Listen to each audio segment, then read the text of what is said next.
Cell phone రేట్లు అలా పెరిగిపోతుంటే కేవలం 25,000కే మోటో నుంచి ఆల్ రౌండర్ ఫోన్ లాంచ్ చేశారు. అదే మోటో ఎడ్జ్ 70 ఫ్యూజన్. ఓకే, దీని డిజైన్ అండ్ పర్ఫార్మెన్స్ గురించి చూసుకుంటే, ఫోన్ బ్యాక్ సైడ్ ప్యానల్ గురించి మాట్లాడుకుంటే లగ్జరీ ఫ్యాబ్రిక్ ఫినిష్ తో ఒక ప్రీమియం వైబ్ అయితే ఇస్తుంది. ఫస్ట్ 50 MP సోనీ LYT 710 కెమెరాతో పాటు మోటో AI సపోర్ట్ కూడా ఉంటుంది.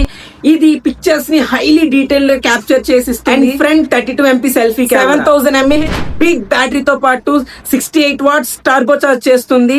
Up to 52 hours backup time ఇస్తుందని కంపెనీ క్లెయిమ్ చేస్తుంది. 144 Hz refresh rate, 1.5K quad display, 10+ support తో వస్తుంది. Super smooth and premium feel తో అయితే వైబ్రెంట్ కలర్స్ ని మీరు ఎంజాయ్ చేస్తారు. IP68, 69 లాంటి టాప్ రేటింగ్స్ తో వస్తుంది. ఇది వాటర్ లో పడిపోయినా సరే ఏం కాదు. ఇంకా పర్ఫార్మెన్స్ గురించి మాట్లాడితే స్నాప్డ్రాగన్ 7S Gen 4 ప్రాసెసర్ తో 1 million+ Antutu స్కోర్ చేసిందని చెప్తున్నారు. ఫ్రీ ఫైర్, BGM లాంటివి 120 FPS లో స్మూత్ గా ఆడుకోవచ్చు. ఎవరైనా మోటోని ట్రై చేద్దాం అనుకుంటే ఇది ఒక బెస్ట్ ఫోన్. సో ఫైనల్ గా డూ ఫాలో టెక్ కల్ట్.